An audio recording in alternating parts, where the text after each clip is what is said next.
Last time on Tales of the Voidfarer. I don't think we passed the hazing. You don't think so, huh? And I pull out 3 huge chunks of phlogisterite. Excellent! Would you have any idea what this would be? It's the drift globe, I would say, but there's some sort of weird writing on it. And you see small Githyanki script. Rav'nys, would you be able to read this? Or not. You see pinpricks of light coalesce a model of a solar system using illusory magic. And what is that? It means vault. So this is a treasure map. Prepare for impact! The entire Voidfarer shudders. Debris fly into the air. You are certain one of these massive axe blades is carving the length of the ship. A bunch of the cargo, including the treasure, is now floating out into space. You see Yuri's shop obliterated. It's Yuri. He's hurt real bad, man. I'm sorry. He is with the Far Wanderer now. Fuck.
Today, our number is 1 fewer. Celestian, the Far Wanderer, tells us, there is nothing more virtuous than the journey. He urges us to leave behind what we know, what is familiar, and to strike out on a grand journey into the distant unknown. And what grander journey is there than the journey of one's life? It is the only journey all beings embark upon together, whether they like it or not. From birth to childhood, adolescence through adulthood, into venerability before the journey's eventual terminus in death. These are realms all things navigate. It is an undeniable and tragic truth that some journeys are shorter than others. Yet, what more distant unknown is there than one's death? We may journey Kraatspace here aboard the Voidfarer, and it may be true that Yuri Monovik's journey with us has ended. But in a way, he has already journeyed further than any of us could ever fathom, experienced more than we can ever comprehend. As we mourn the end of Yuri's journey, we must also remember to rejoice for the start of his next one with the Far Wanderer. Orella finishes the funeral rites. The crew is all standing around on the deck. Yuri's body had been covered by a bit of sail. When Orella finishes her words, everybody watches on in silence as Brohane, accompanied with Ira, send Yuri's body out into space. And everybody just watches as it drifts out until it is almost not noticeable anymore. A few moments pass, and Val is going to step up and say, all right, well, you're all here. The ship has taken some grievous damage. I've been told we're not able to get up to spelljamming speed. So until Brohane can make the repairs, we're stuck out here in the middle of nowhere. So sit tight. If Brohane or Laney ask for your help in repairs for any reason, follow their instructions. Until then, it is what it is. And she's going to head towards her quarters. And everyone around is going to disperse, talking quietly among themselves and kind of starting to go on to whatever business that they have now that you guys are stranded out in the middle of space. What is it that you guys want to do? Are we all sort of the three of us in a group together? I'd imagine so. Yeah, we all joined at the same time. We're sort of a crew. Yeah. Hey, you got any family, Marco? Me? No, unfortunately. I mean, closest thing I had was maybe, one friend on Toril, but that's about it. My parents died when I was young. Christ. Rav'nys, what about you? Probably. I don't even want to actually piece out what that means. That's pretty serious. God, I'm really worried about you, Rav'nys. You think that guy did? That Yuri guy? I mean, none of us knew him real well. I wonder if anybody did. Who's to say? Isn't the crew the most important part? Oh, bullshit. Really? You feel real close to, Coot? Or, fucking, I don't know, Elwyn? No, I mean, do you? I don't know. I think that this is all very sentimental. I think that we're the people that help him survive, and that's equally important as sentiment. Did we really help him survive? Until he died, yes. Well, if that ain't the most utilitarian thing I ever heard, Rav'nys. All right. I suppose that's true. We didn't help him do shit. I mean, I barely even knew the guy. I only talked to him the one day, whenever we got our things. Me too. We sure did help him die, didn't we? That's hard to say. I don't know. I ain't never killed anybody before yesterday, Marco. Well, yeah, neither have I, and, I can pretty much chalk about, 2 to 6 on my list? Jesus. It's something I've been thinking about very much. Did you get any sleep last night? A little. I wouldn't say that it was particularly restful, but I don't know about Yuri. It seems a false equivalent that we are responsible for his death. Well, of course not. We ain't responsible. Val's responsible, right? Getting us engaged in a fight that didn't have our name all over it. We're a group of ragtag nobodies. We got involved in a firefight and somebody died. That's just... ugh. Fair, but we can also ask the question of how many lives we saved by freeing that other ship.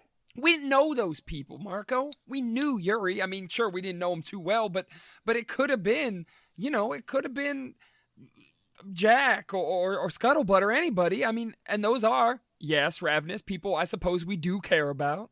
It's just I feel like, I don't know, what is she doing? Granted, I don't know Val very well, but good God, I don't know. It just seems like she's making hard choices that have effects on people's lives and not really thinking them through. Did you hear how, she was just, it is what it is? That was her send-off at Yuri's funeral? Sure, she was talking about the ship, but to have some sympathy.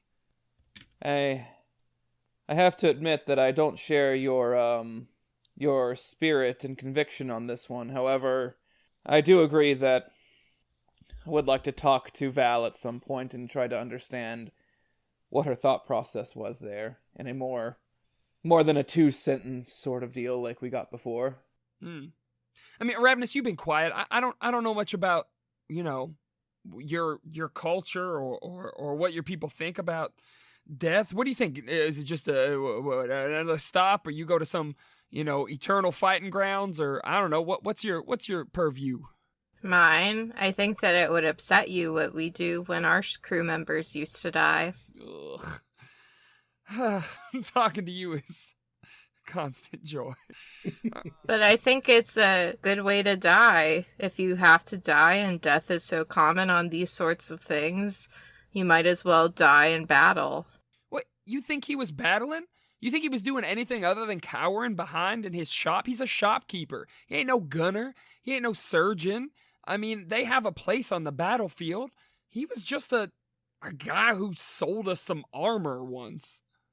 Well, then he should have gotten out there and fought if he died anyway. Yeah, I guess.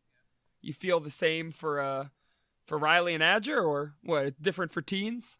I think that they should be fighting too. Yes, I was younger than them when I was on a ship like this. All right. Can't say I agree with that, but at least you're consistent. All right. Actually, at that point, someone approaches the group, and you turn, and it is Ismene. And she says, Mr. Astorio, can I have a word? Sure. Yeah, Marco kind of looks back and forth to Rav'nys and Luckbeak, like, and he'll start walking off with Ismene. Yeah, she's gonna say, so Riley and Adger have told me a lot about you, how you're a powerful wizard and all of that. I mean, as you know, I'm an aspiring wizard myself. She kind of says as she kind of like pats her spell book that's hanging from her belt. And the battle yesterday,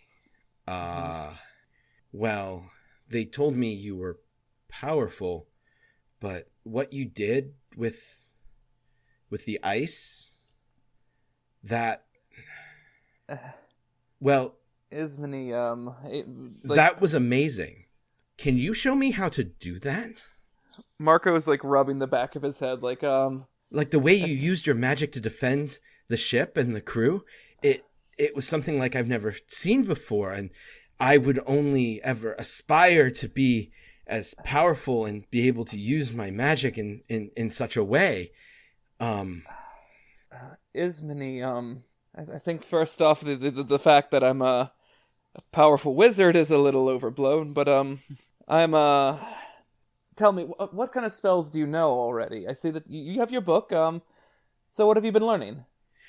She will open her book, and she goes, well, I know mending and prestidigitation and firebolt, and I also know burning hands, disguise self, and shield. Oh.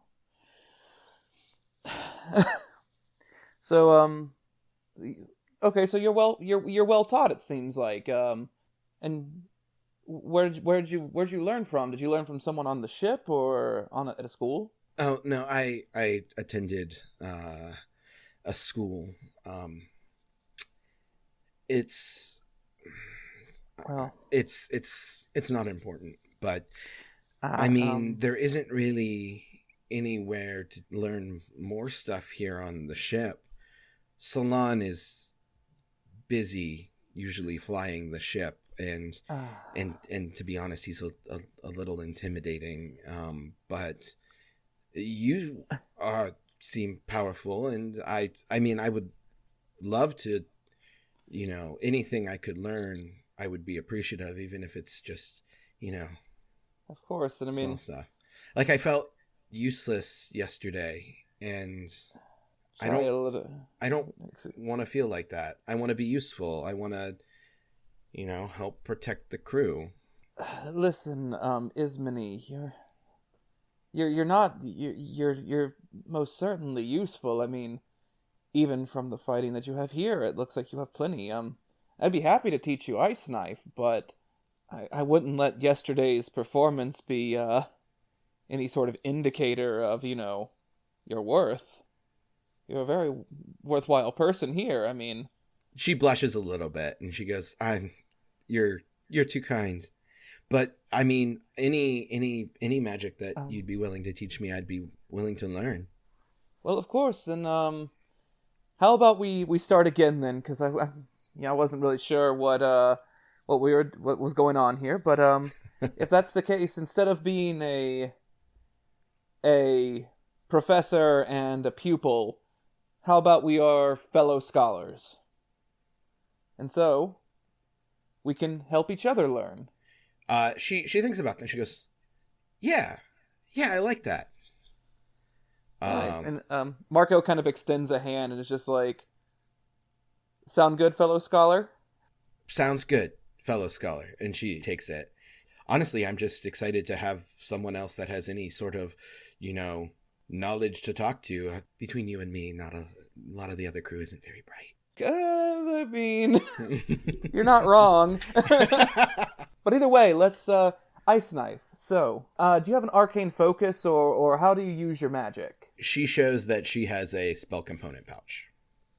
Okay, so with ice knife, whenever you're using components, what you need is a drop of water or a piece of ice. Either one will do.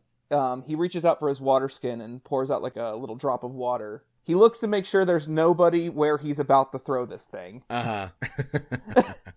And make sure that no one's going to be there. Right. You've had some really mean DMs in the past, haven't you, Tanner? I can tell. You've been traumatized. Yeah. I can't wait for Nick to be like, and then you kill Coot. Yeah. I've been waiting for that since day one. But yeah, just looks around, shucks and hits Coot in the head. Yeah, as soon as you throw the knife, Coot walks up on the deck and he's like, "Oh, it's good to feel the ocean breeze." Then slam. No. Yeah, you could do that. Yeah. So, you get a drop of water onto your hand. He's going to get out his book, and he's not using his arcane focus. Get out his book, use the water, and then basically chuck it, and it turns into the ice knife, and it shatters against a wall. Yeah, she's wide-eyed and taking notes. It's an enthusiasm that you definitely can relate to. Yeah, and already Marco's just like, "This is fantastic," and he's like, "What? Come on, Ismini, why don't you give it a go? Let's see what happens." Okay. Now, hold on. He looks around. Make sure nobody's around before we try this.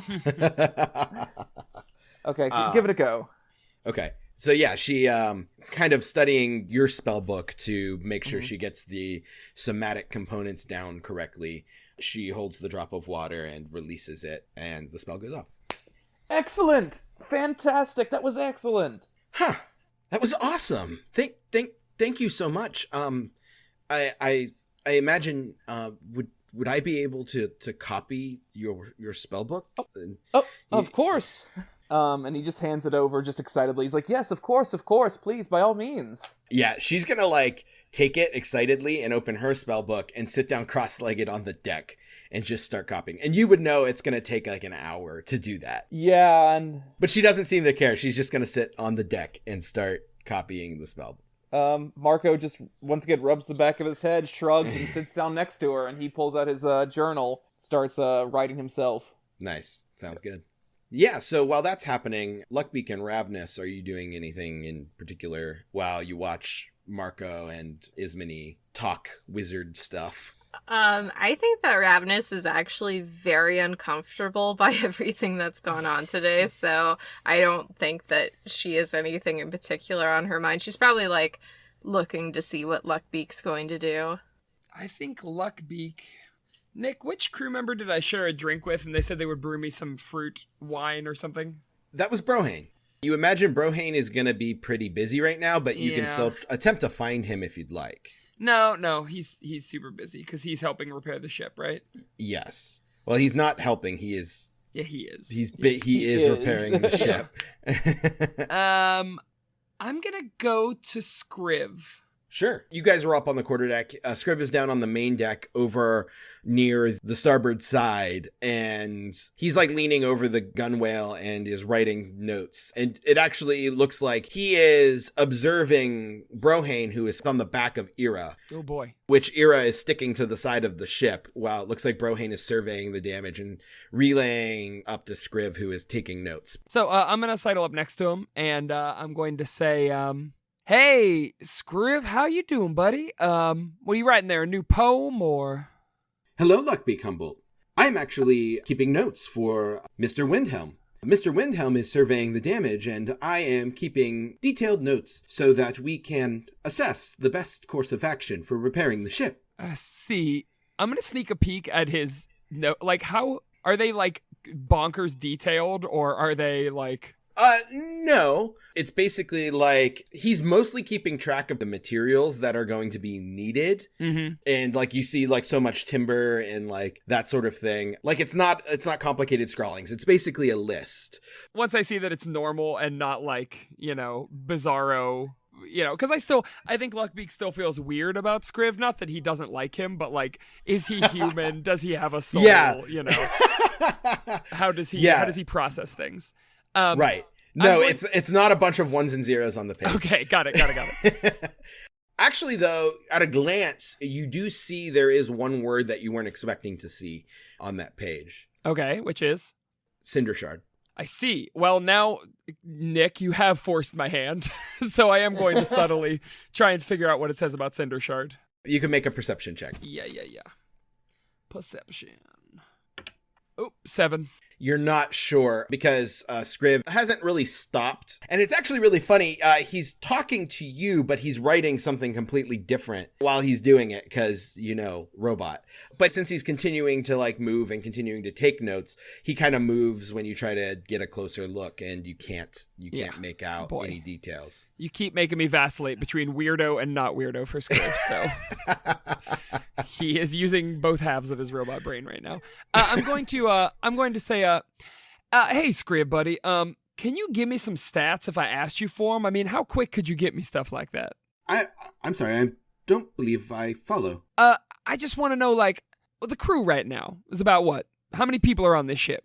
There is currently 34. And how many people have come and gone? Do you know what I mean? Like, how many people have left the ship in some manner or another? Actually, the turnover rate is quite low. In fact, it has been quite several months before we've had anyone leave the crew for any reason. Today would be the first in a while. Scriv, how many people have died on this ship? In my time, there has been 8. How long's that been? 15 years. Wow. So we just got lucky, huh? All right. That's interesting, Scriv. I will have to say that this sphere has proven to be particularly more dangerous than the past realms that we have navigated. Do you have any idea what makes it as such? I would imagine it is the complex political tension and the vying for certain resources, but I am not an expert in such things. Sure, resources like Cinder Shard? Precisely. I see. Does Val have some need for Cinder Shard? Well, it is of immense value, and it does have its uses. Again, I am not an expert in such things. No, I thought she might have told you something, or I was just curious, just kind of, shooting the shit with you, Scriv. Why would one shoot shit? Huh. Never analyzed that turn of phrase before, Scriv. You're really painting a picture for me. I see why you are the ship's poet. Language is fascinating. Sure is, buddy. Anyway, hey, thanks for the numbers. I'm gonna go maybe get a drink. It is my pleasure, Luckbeak Humboldt. Enjoy your drink. Okay, I'm gonna take my leave of him. Rav'nys, were you gonna do anything while Luckbeak was over there with Scriv? Yeah, since Luckbeak fucked off, Rav'nys is going to go and she's going to find Coot. And gosh, how do I describe this? She is going to go and find whatever he's doing and just sort of watch him. Sure. He survived on this ship so long, he's got to be doing something right. Yeah. Where is he and what is he doing? Yeah. Coot is in the galley, and it would look like he's in the process of preparing the midday meal of the crew. There isn't a lot of space in there, but you can always lean in against the door frame if you'd like. Yeah, I think that's what she's going to do. The galley is probably only about 10 feet in any direction. And with between the counters and cabinets and everything, Coot takes up basically all of the available space in the middle. So he's basically just rotating around him while he works. You just kind of lean against the door frame there, and Coot has not even noticed you. He's just as he pulls different ingredients out of their storage and puts them on a pan and, is cooking stuff up and spicing things and generally just doing his cooking thing. You do notice that he's pulling spice from a purple pouch that's on his belt and using that a lot. God only knows what that is. Okay. The secret ingredient, crystal meth. Gotta keep the crew spry. 50 years ago, this was basil or something, and now it's just dust. Now, you would know, being on the ship this long, that Coot's cooking actually tastes very good, surprisingly. Oh, okay. So, Gosh, this is combining like all of Rav'nys's favorite things. So she's going to watch him probably for like the viewer at home's reference, like probably like too long, like a weird amount of time, like, 5 to 10 minutes. And then she's just going to sort of out loud ask, "How old are you?" Coot startles because he hadn't noticed you were there. He goes, "Oh, I'm sorry, I didn't see you there. How old am I? I am... And he furrows his brow and like thinks for a moment and goes, "At least 120. She is going to go in, even though it's very crowded, and just like look at his face like very closely. Yeah, you do that, and his eyes are super cataract over. It's almost a wonder how he can see anything that he's doing, and he only seems to realize you're doing that when you get to a certain distance, and his head kind of contracts slightly, turtle-like. Oh, he's so cute. As he's like not quite sure what you're doing, he goes, "Oh, hello there." Oh. And he blinks at you, and you just see these big gray cataract-filled eyes. She kind of like, oh gosh, I've been watching so many like exotic animal veterinary shows lately that I can see that so clearly, but she's going to look at him very closely and just be like, "Does that happen to everyone's eyes when they get old?" I suppose my eyesight isn't what it used to be. My hearing isn't what it used to be either. But my sense of smell is never better. I have a mind like a steel trap, too. It served me well sailing at sea. I don't quite know what sea we're on, but it's one of the smoothest I've ever sailed." He's so cute. So not everything fades? "I suppose it depends on who you are." How have you survived so long being a pirate? I'm not really sure. Keep to myself, keep to my galley, and should any danger arise... And he kind of pats his shell. And you can actually see that his shell is gnarled and knotted and stuff. But you can see that there are a couple, like, sword scrapes on it every now and again. Rav'nys is my sweet baby. She's just going to be really weird and just kind of like with her fingertips very lightly, just like feel his like face from like his forehead down to his chin, like along the side of his face. Because I assume it's like very wrinkly and weird looking. Yes, it is. All right. He's a wrinkly old turtle. All right. I'm sorry, Rav'nys is so weird, but this is what she's telling me she wants to do. Yeah, he's confused, but he doesn't stop you.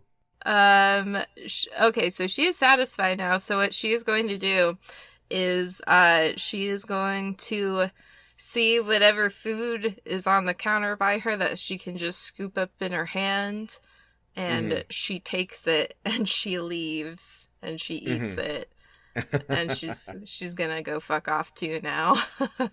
Got it. So it almost looks like a bird. It's like a small, like, cooked pheasant or something. Like it's smaller than a chicken, but it is like, roasted and spiced and stuff.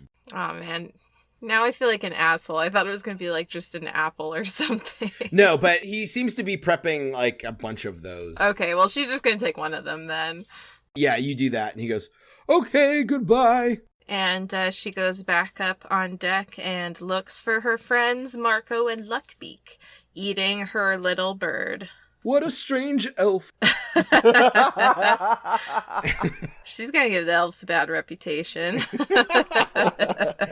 You turn and you leave, and you actually almost run into Orwella, who has what looks like a large star chart under her arm, and she is going into the room that is right next to the galley. And she goes, "Oh, excuse me." And she's going to go into her room, but she leaves the door open. And you can see that inside of her room it's actually like covered in star charts, despite her not being the navigator. Like there's star charts out on the walls and around, and there's actually shawls that are hanging in this black cloth that tapers to like a purple. And you can see on the wall is the black circular disc with 7 silver stars on it, which you know is the holy symbol of Celestian. She has a smaller one around her neck, and you catch the very pungent smell of like incense coming from the room. And she sits down at a desk and lays out the star chart in front of her. With a name like Celestian, I can probably like deduce that this is something like religious. Yeah. Okay. You're familiar with Celestian because it's a common deity worshipped in Wild Space, and you just know that they are basically like the patron god of spacefarers.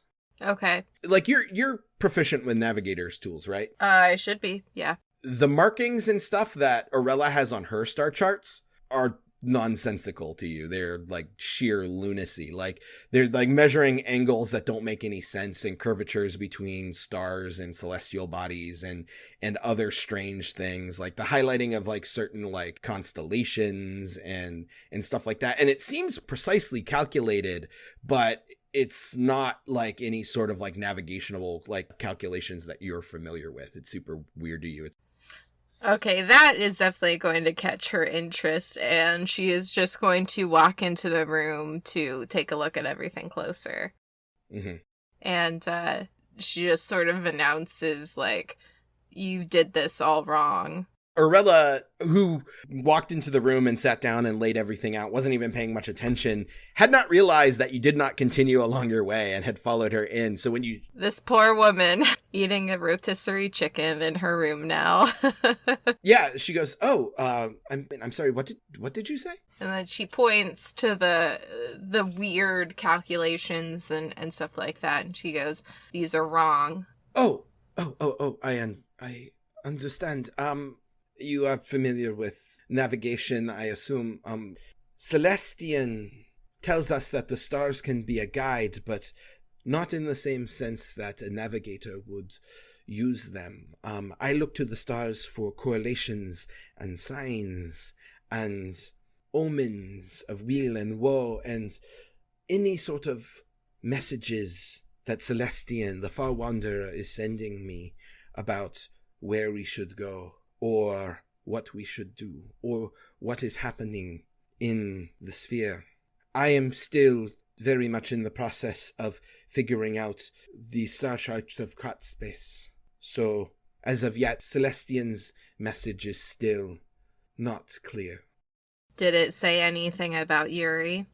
Yeah, you could see that. I mean, Orella is like obviously like nervous in your presence as she usually is, but she seems to be doing her best to work through that.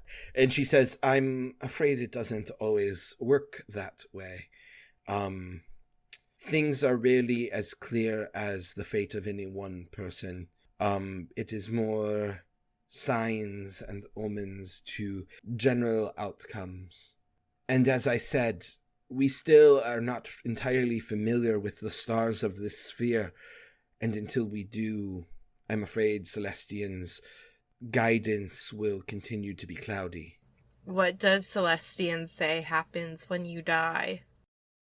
Well, as you heard me say earlier, when you die, you join Celestian in the astral realm. You join him among the stars, and it is very much just the beginning of another great journey across the cosmos. You don't seem convinced. She shrugs. I was mostly asking for Luckbeak and Marco. I guess that they liked him a lot. They're both very sad. I understand. If they need anything or if they need someone to talk to, you can tell them I am always available. All right. I don't think that they like talking to me very much about it, so I'll send them to you. She can't stop herself from like giggling slightly, and she says, "Very well, sure." And then Rav'nys is going to take a look at everything again and then go back with her rotisserie chicken up to the deck to find her friends. Sounds good. All right. So after you're talking to Scriv Luckbeak, was there anything... What do you think you were going to be doing? Really, I would probably go down to the mess hall and just grab some fruit. Got it. Yeah, you do that. You go into the mess. You probably pass Rav'nys. Right. Or honestly, even worse, walk past when she's in with Coot, just like touching his face. Okay. Yeah, I like that. I like that better. Yeah, as you're going to the mess, you walk by the galley and look in there, and Rav'nys is just like touching Coot's face. I resolve to come back in 5 minutes and make no noise.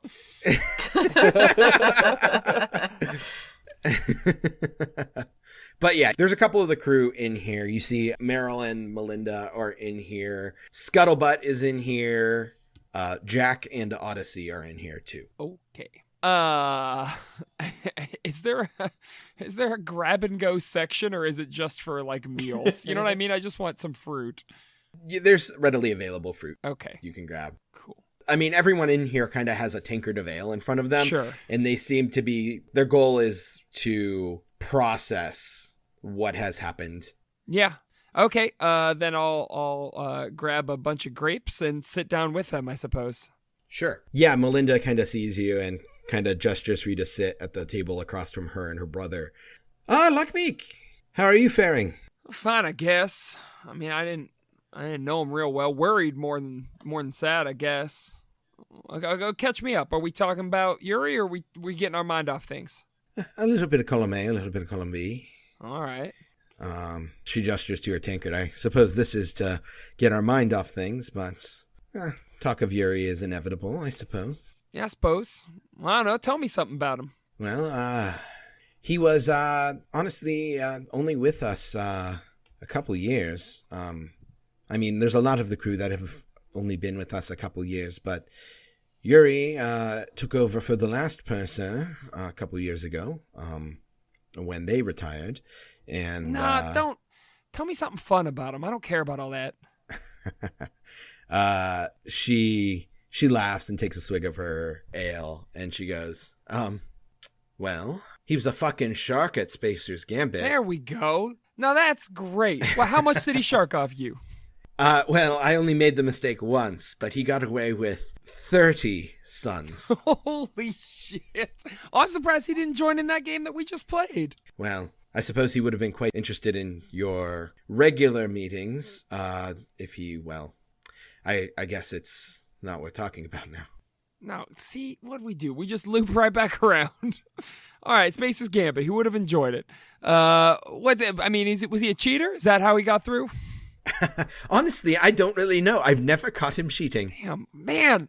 I wish I would have been able to play a game with him, because I'll tell you, I got in for that. I mean, it takes one to know one. I'm not saying I cheat, but, you know, I've been known to in the past. I mean... Meryl is going to speak up and goes, I'm pretty sure that everyone who says they're not one to cheat is usually the ones that cheat. Now, yeah, all right, that's 100% true.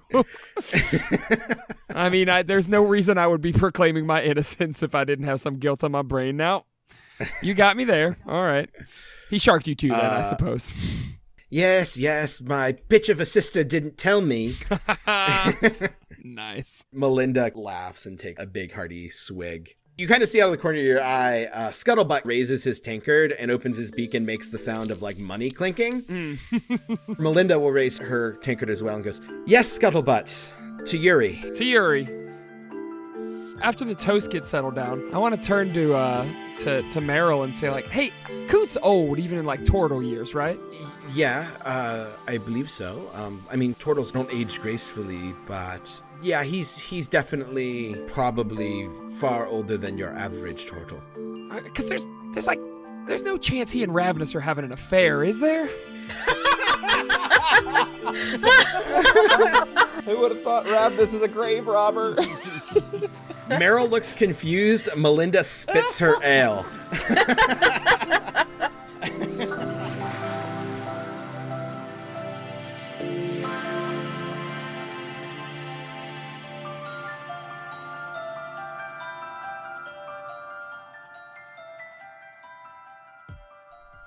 Hey everyone, Nick here, your murdering psychopath. Wait, who changed my notes? Anyway, thanks for listening. This is Chapter 2, Episode 3 of Tales of the Voidfarer, and shit is definitely starting to get a little heavy. If you're liking what you're hearing, you should follow us on our media of socialness, at Voidfarer Podcast on Facebook and Instagram, and at Voidfarer Pod on Twitter. Let us know who your favorite NPC is and why is it Scriv. Once again, special thanks to our producer Tom Goldthwait for our theme song and other original music. Additional music provided by purple-planet.com. If you want more podcast goodness from us here at Project Derailed, check out Fiona and Tom's show Big Streaming Pile, where they discuss the best bad movies streaming services have to offer. Their first 3 episodes are up now, and another 4 are on the way in the coming weeks, discussing Secret Obsession, Friend Request, B-Movie, and The Night, KNIGHT, Before Christmas. Speaking of Christmas, the next episode of Tales of the Voidfarer will be airing on Christmas Eve, Tuesday, December 24th, 2019. Now time to get back to more saucy details of Rav'nys' affair with Coot.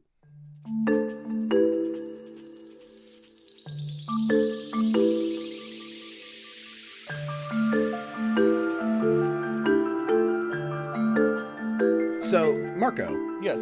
So you're sitting on the deck with Ismini, and she's just about done copying your spell into her spell book excitedly. And while she's doing it, she's talking constantly. Excited nerd wizard talk. Mm-hmm. You mean about all wizard talk. Right, exactly. Mile a minute. And you definitely see that her enthusiasm is something that you can definitely relate to, Marco. But as she's finishing that up, you're actually approached by Lainey, who you've probably only met in passing, but you know that she's the halfling carpenter who works under Brohane, the bosun. And she says, Marco, Yeah? when you get an opportunity, Val wants you to fetch Rav'nys and Luckbeak and see her in her quarters. Oh, of course. Thanks, Lainey, right? Lainey, yes. Sorry, I'm still, I'm new here. I'm still trying to get to know people, but thank you. Totally understandable. My pleasure. Hey, Ismini, are you gonna be done anytime soon? Yes. Almost done. Just the final touches. She says, like holding her tongue just the right way, and there. And she kind of holds it up excitingly, as if she wants you to check her work, but at the same time more of just like with the enthusiasm of, look at my drawing, as she turns her book around. Yeah, if Marco's heart wasn't like, if there was any ice in Marco's heart, which there isn't, it would have melted. Marco just gives a big smile. He takes it. He's just like, this is phenomenal. I mean, I have to say, like, at your age, I was barely able to pass for penmanship. And this is phenomenal. She turns a solid shade of red. Listen, you are an absolute prodigy. She turns a deeper shade of red. Listen, I gotta go and find Luckbeak and Rav'nys and get to Val, but we'll keep working together, okay? Yes, I look forward to that. And she goes, I should go find Riley and Kale. Hopefully they're not making out again. And she runs away. Wait, what? Marco's kind of standing there, like, stunned for a second. He's just, whatever, they're kids. I don't have time to unpack that right now, Marco says to himself. So yeah, he's going to start, I guess, combing the ship, because at first he looks back and be like, oh, they're right over, and they are gone. Yeah. So you actually find Rav'nys pretty quickly because she's coming out from below the quarterdeck onto the main deck. So. Oh, hey, Rav'nys. Oh, where did you get a chicken? The kitchen. Coot gave it to me. Okay, then. Do you know where Luckbeak ran off to?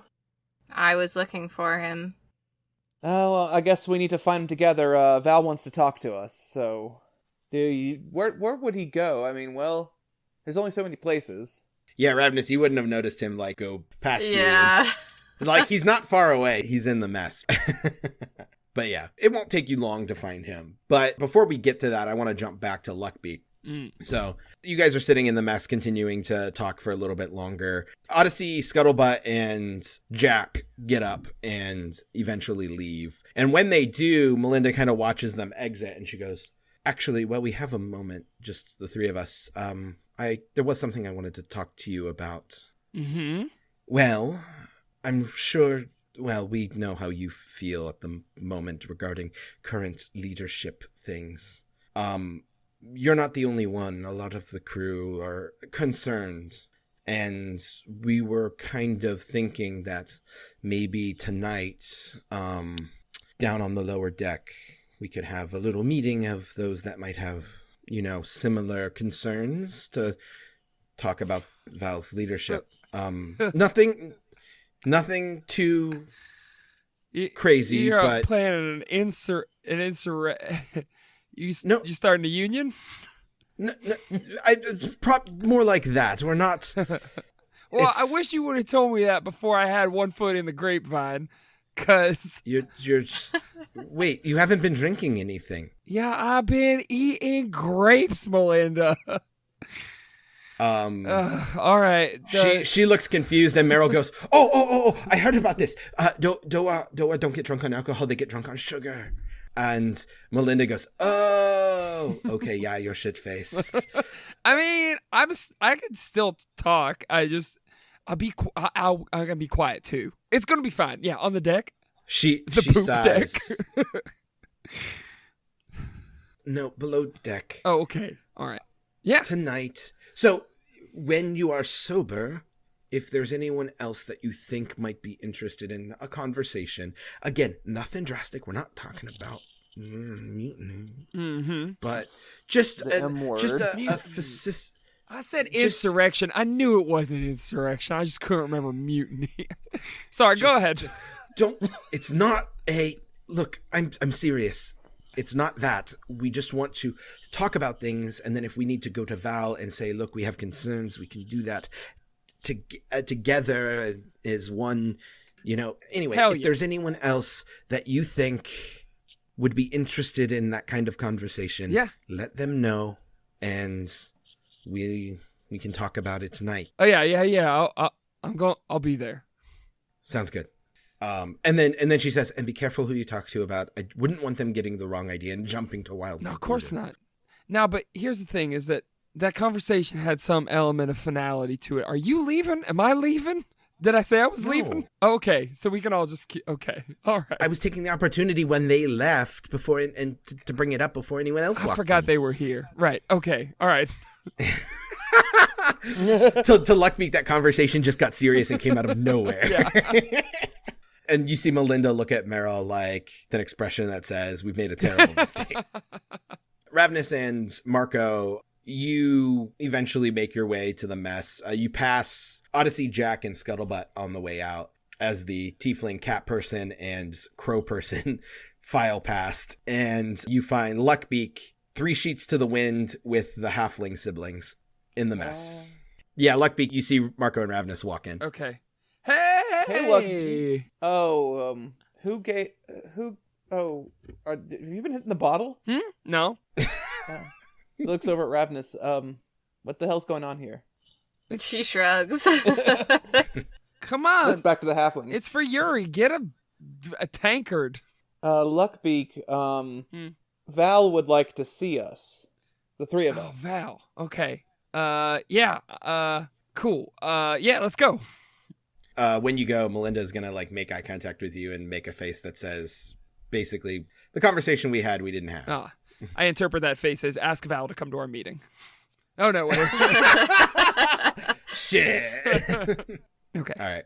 So yeah, you head up to Val's quarters, which none of you have been inside. Her quarters are, the entrance is onto the quarterdeck, and it is the very top cabin on the very aft of the ship. So it is below the poop deck where the ballista is mounted. And you go there, and there's the big double doors, and you open it, and you see Val is sitting there in a chair around a table, kind of leaning backwards, and she has the drift globe floating in front of her.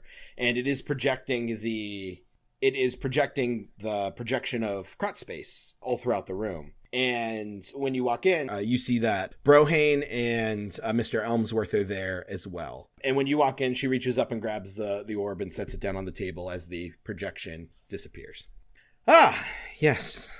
We're just waiting for the rest of the officers to arrive. We have some things to discuss. We're bringing you into it because you're the only other ones that know that this exists. And she gestures towards the drift globe. Okay. And she says as she takes a drink out of a bottle and sets it down. She doesn't look drunk, but she's definitely been drinking. A moment passes, and Brohane enters along with Scriv and Salan. And then finally, Roxana enters, and she kind of has to duck to get under the door frame, with her just big Goliath height. All right. I think that's everyone then. First and foremost, Brohane, what's the situation look like? And Brohane goes, well, it's pretty significant damage. The structural integrity is at the very least sound enough, but many of the arcane conduits are severed. We would need to repair those before we can get up to spelljamming speed. If at the very least we can repair that, we'll be fine. So long as we make sure nothing down on the Orlap deck is loose that could fly out to space, because it's still going to be all open down there until we can get all the way back to Nadir Anchorage. And she goes, okay, well, how long is that going to take? And she goes, well, to patch up the structural parts that need reinforced, not very long. Lainey can help me out with that. The harder part is the conduit. The archaic advanced design of the Voidfarer, we're still understanding it, and I don't have spare cinder shard laying around, so I'm gonna have to trial and error, take some other cinder shard from other places of the ship and see if I can patch it in where we need it to, and hope that doesn't break anything else in the process. Without more cinder shard, we're looking at probably 5-6 days. And Val nods and goes, okay, we should be fine on supplies then. We have enough for a couple weeks at least. Well, when we get things up and running again, we could go back to Nadir Anchorage. But the problem is given that the score we just got has, for the most part, been lost, we won't be able to repair the ship, pay the crew, and resupply. We wouldn't be able to do all three of those things. We would, at the best, be able to do just one. Alternatively, and she grabs the drift globe and releases it, and the projection extends into the room again. Alternatively, we can attempt to go for this vault, she says, and points to the labeled point that Rav'nys pointed out.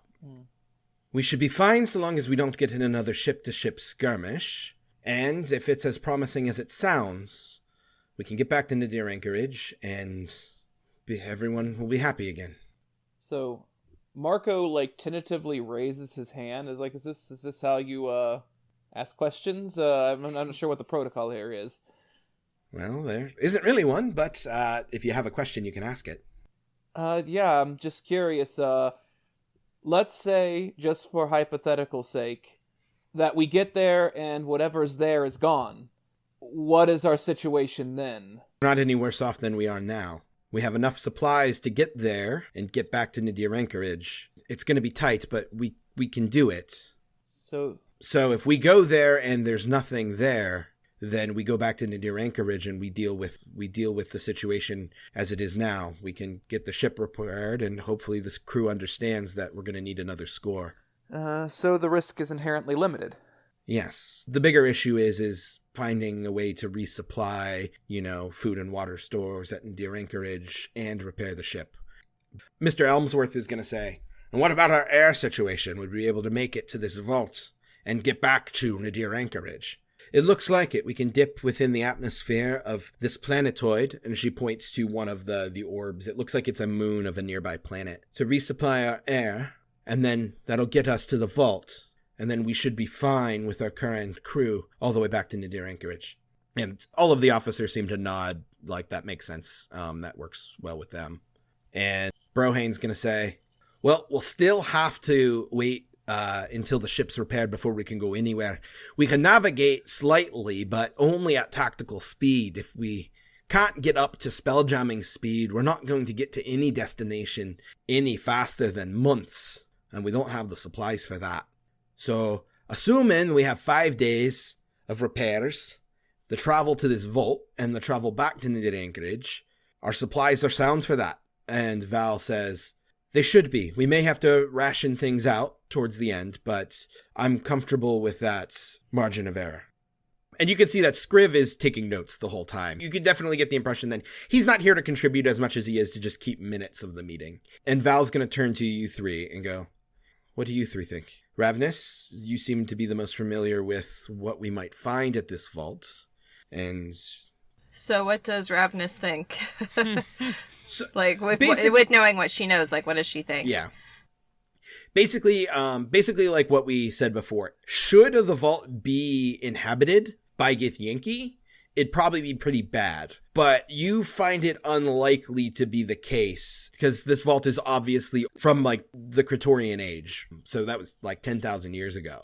So you think that's unlikely? Not impossible, but unlikely. But you think the chances are that if you can get there and if it timed out right, where there happened to be stuff in the vault whenever this calamity that happened across all of Kraatspace happened 10,000 years ago, the chances of it being quite a profitable haul are very good.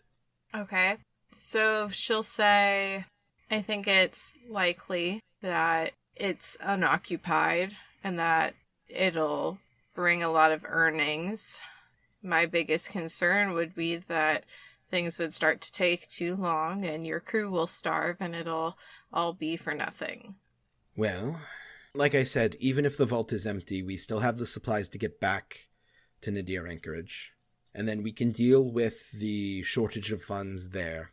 We can figure out what's the highest priority, if it's supplying the ship or repairing it, and make that assessment there. Worst case scenario, we buy the supplies we need to pay and feed our crew, and we do jobs around Nadir Anchorage until we can raise enough money to repair the ship. It'd be a pain in the ass. The ship would be in port for a while, but that's maybe not the worst case scenario, but one of them, which isn't too bad.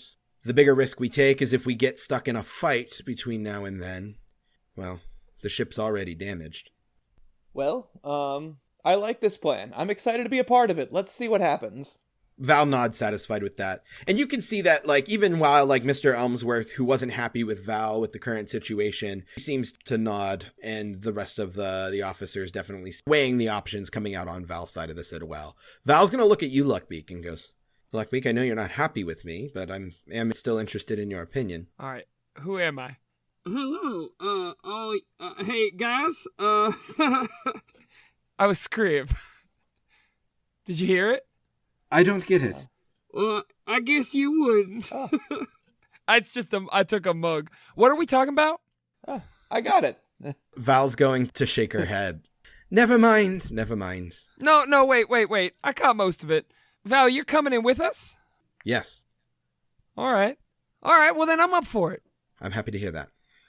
And for what it's worth of the people in this room, and by extension the rest of the crew, I'm sorry what happened.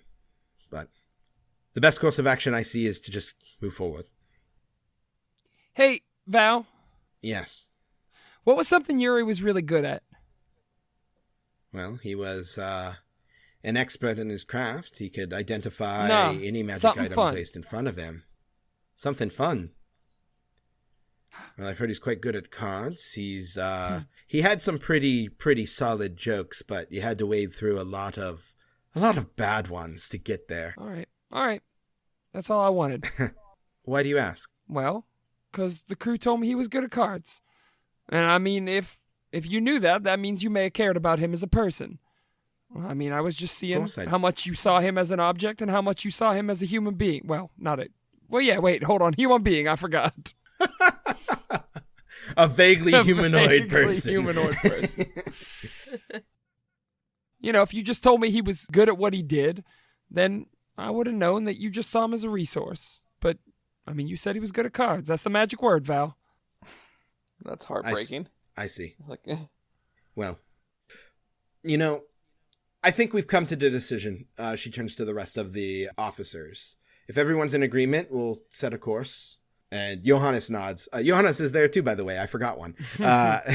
He's a navigator. He's an officer. He nods and goes, I'll start plotting a course right away. We'll be able to start moving as soon as the ship is repaired. And she goes, then I think this meeting is concluded. They all nod and they begin filing out. And then she goes, Luckbeak and Marco and Rav'nys, if you wanted to stay too. If you don't mind staying back. All right, what for? sure. The others file out and she goes, take a seat. And she gestures to a few of the empty chairs that are sitting around the table here. You can see that this is Val's personal quarters. There's a bed in the corner. There's a large wardrobe in here. There's windows that wrap all the way around, looking out into the void of space, and you see the twinkling stars out in the distance. And you're sitting around a table that serves as a personal, like, charting table or, whatever planning or war room table when it needs to be. And she'll actually reach to a cabinet behind her and pull out some glasses and pull out what looks like a bottle of whiskey. And she's going to pour one for each of you. Luckbeak, she goes to pour it and stops. It's fine. She goes, hold on. I'll still do a show. And she reaches and she'll grab a bright green apple and she'll toss it to you. There you go. Okay. She could have just made him an old-fashioned, just saying. That's true. Oh, man. Yeah, mimosas are our common ground, I think. Doar delicacy. So she says, Luckbeak, I wanted to say thank you. Because I think you just now validated one of the reasons that I wanted to bring you aboard this crew. What's that? Because I think you have a head for what matters. And we may disagree, especially in the current situation, but at the end of the day, what matters is the people of this crew. They are people, and I am aware of that. And the fact that you had the head to ask to make sure, well, I think that tells me that you're exactly the kind of person we need on this crew. I know I don't always show it. The Voidfarer is a ship, but beyond that, it is a crew. Okay. I first learned that from my dad when he was captain. She says that she takes a drink of her whiskey. What'd your dad do? Why'd he stop being captain? I don't. Forget about it.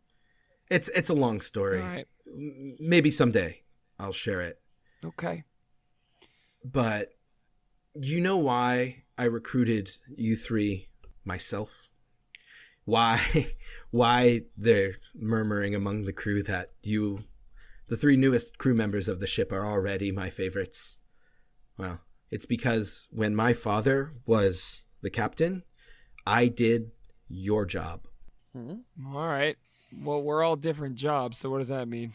Yeah, day to day. Mm. But when it comes to going into a situation, going into the unknown, scouting for salvage, basically being the all-purpose go-to operatives aboard, that's why I brought you on, because that's what I did. And that's why I wanted to recruit whoever it was that I recruited myself, personally. Wanted to see what they could do.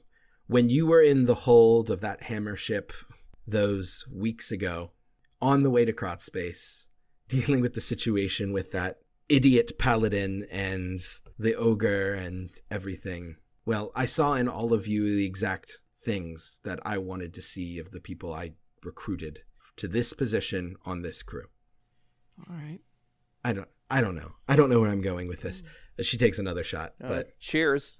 yeah. I The people of this crew are what matters. And I don't know if I will ever forgive myself for what happened to Yuri. So, whether you or the rest of the crew forgive me is really irrelevant. I hope that you do.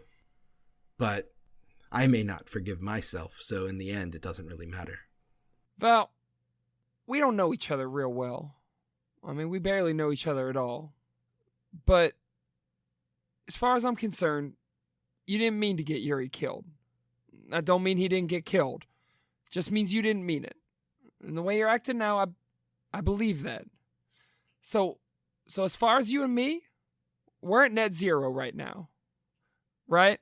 I mean, and that's okay. I mean, the fact that you're coming with us tomorrow is going to mean a lot.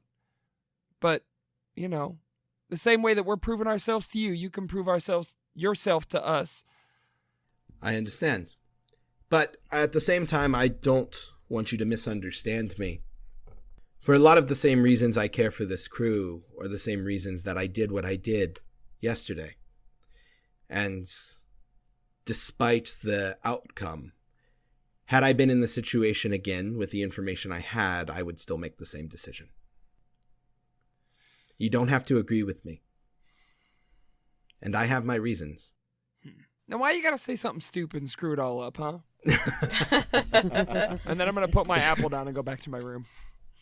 She shrugs and finishes her whiskey, and she goes, well, turning to you, Marco and Rav'nys, do you have anything to add? Marco's just kind of sitting there, staring blankly at the moment. Rav'nys? I don't think so. This is all so new to me, so sometimes I'm not really sure how to react. So... Understood. Val, you seem like you care, and you seem like a good captain, so you have my support. Well, thank you. Well, we have things we have to prepare. If you have a problem with the way that I am doing things, please, come talk to me, and tell Luckbeak the same. I'm prepared to stand by any decision that I make, and if you have a problem with that, I would rather talk about it than the alternative, I suppose. Well, cheers. Cheers. To my captain. To my crew. And Marco will finish his, struggling a little bit as it goes down. Rav'nys does the same, but she tosses it back like a champ. Yeah. Sailor. Scholar. Luckbeak, you left. It's getting pretty late in the evening now. Were you going to do anything? I'm going to leave. I'm going to wrap up 2 chunks of phlogisterite and leave it outside of Broheim's room. Okay. And you know the information that Melinda told you. Yeah. I'm going to go meet them tonight. Got it. Sounds good.